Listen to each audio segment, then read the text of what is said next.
Welcome to Relaxed Reddit Readings. Today we have 4 Reddit stories for you. Reddit stories that will make you question your relationships. Story 1. My neighbor suddenly claims I stole her cat after 4 months.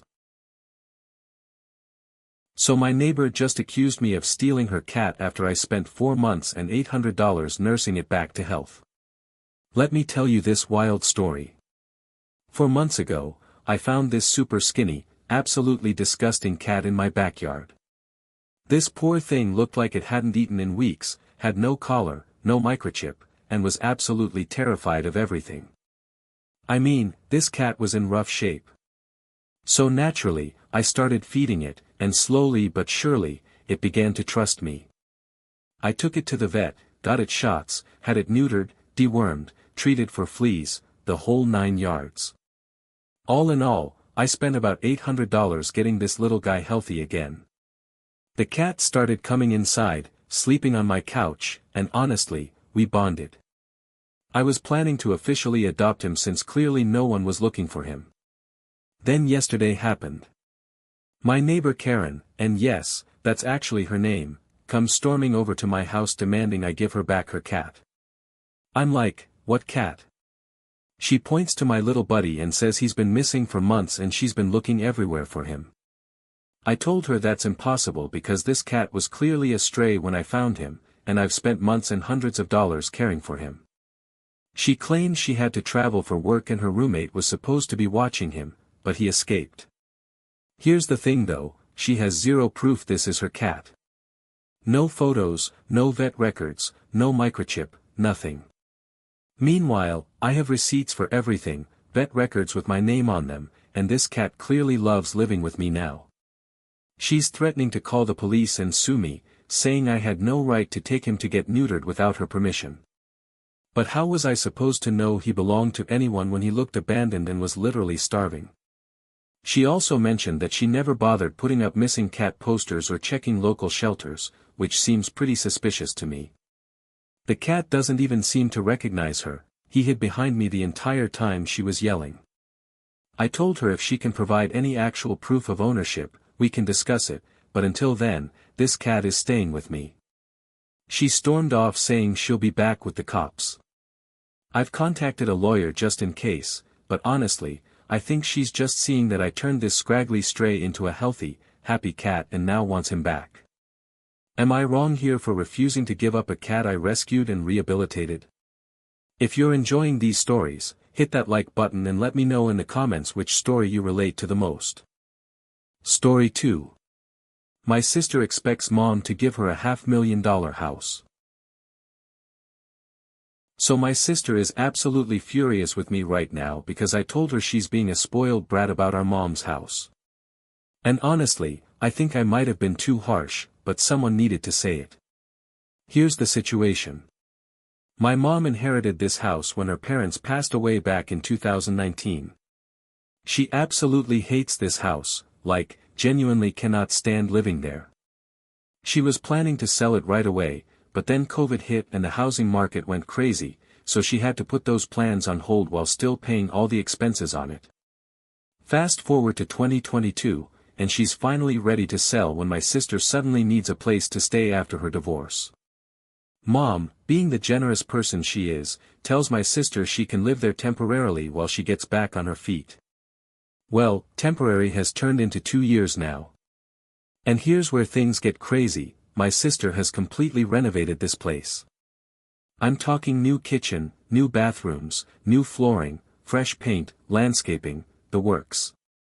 She's put in serious work and probably spent a good chunk of money on improvements. Now she's convinced that because she's invested so much time and money into fixing it up, mom should just give her the house. Not sell it to her at a discount, not work out some kind of payment plan, just straight up give it to her. We're talking about a house that's probably worth over $500,000 now, especially with all her improvements.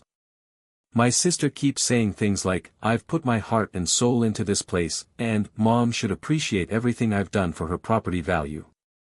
She's been pressuring mom for months about this, and I can see it's wearing on her. Mom feels guilty because she knows my sister has improved the house, but she also needs that money from selling it for her own retirement.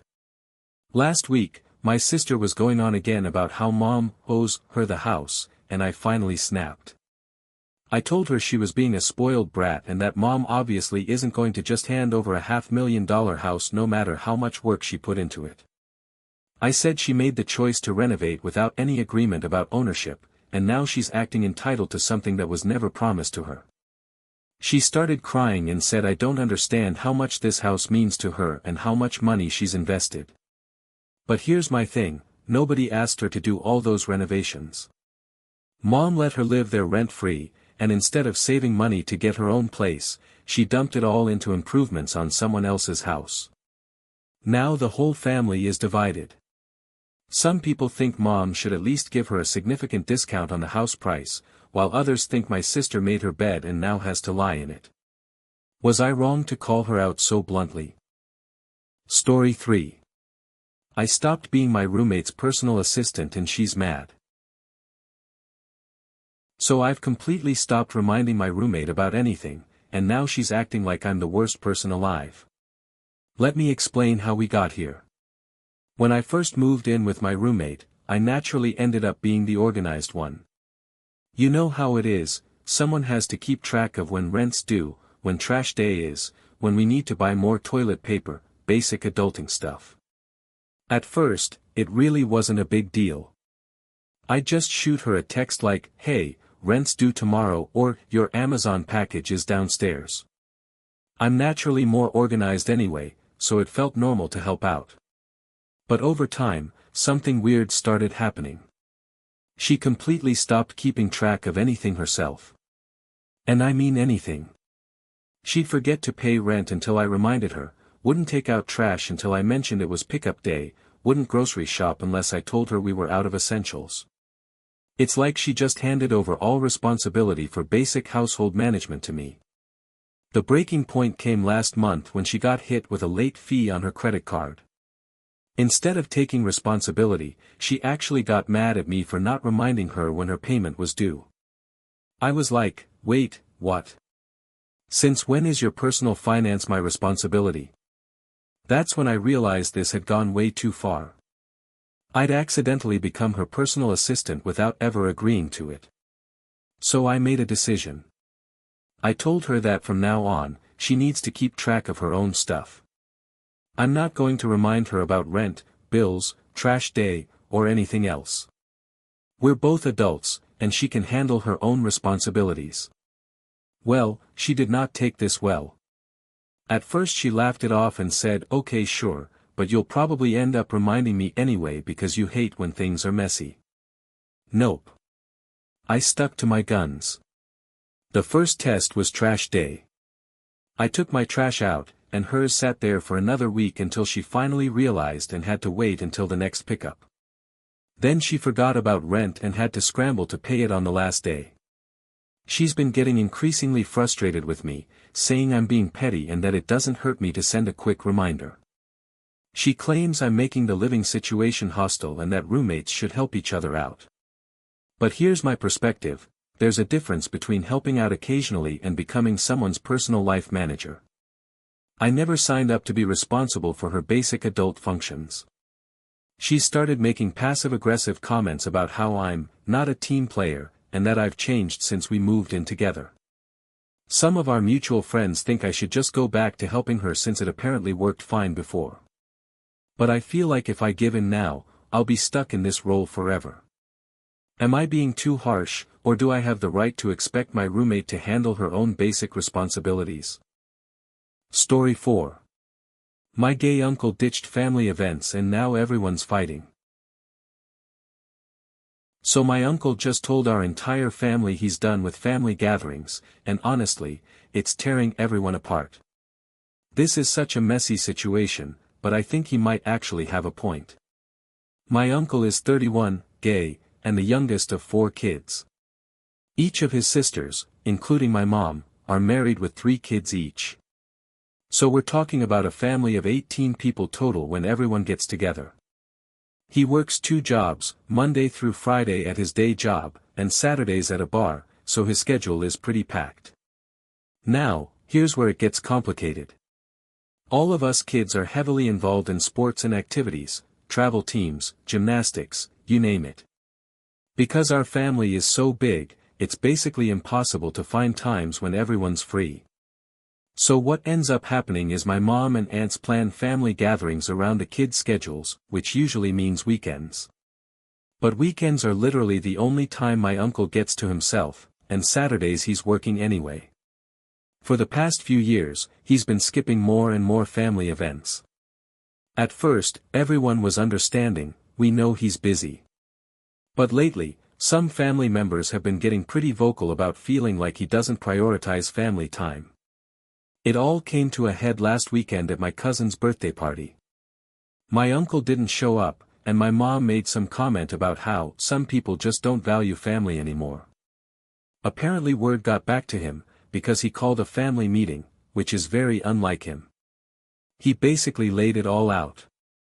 He said he feels like the family only plans things that work for the parents and kids, but never considers his schedule. He pointed out that he's never been asked what days work for him, and that everything is planned around soccer tournaments and dance recitals. He said he loves all of us, but he's tired of being made to feel guilty for not rearranging his entire life around events he was never consulted about. Then he said something that really hit hard. He told us that as the only single, childless person in the family, he sometimes feels like his time and needs don't matter as much as everyone else's. He said he's often working weekends to save up for things like a house down payment, but he gets judged for not dropping everything for family barbecues. The room got really quiet when he finished talking. My mom tried to say that family should come first, but my uncle shot back asking why his work schedule can't be considered when planning family time, just like how everyone considers the kids' activities. He said from now on, he'll come to events that work with his schedule, but he's done feeling guilty about missing things that are planned without any consideration for his availability. Now the family is split. Some people think he's being selfish and should make more effort to prioritize family. Others think he has a valid point about being included in the planning process. My mom is hurt because she feels like he's rejecting the family, but honestly, I kind of see where he's coming from. Is it fair to expect someone to constantly rearrange their life for events they had no say in planning? If you enjoyed these stories, drop a comment telling me which one was your favorite. And if you want more relaxed Reddit readings, make sure to like, subscribe, and hit the bell so you never miss a video. Thanks for watching. If you enjoyed these stories, like, comment and subscribe for more relaxed Reddit readings.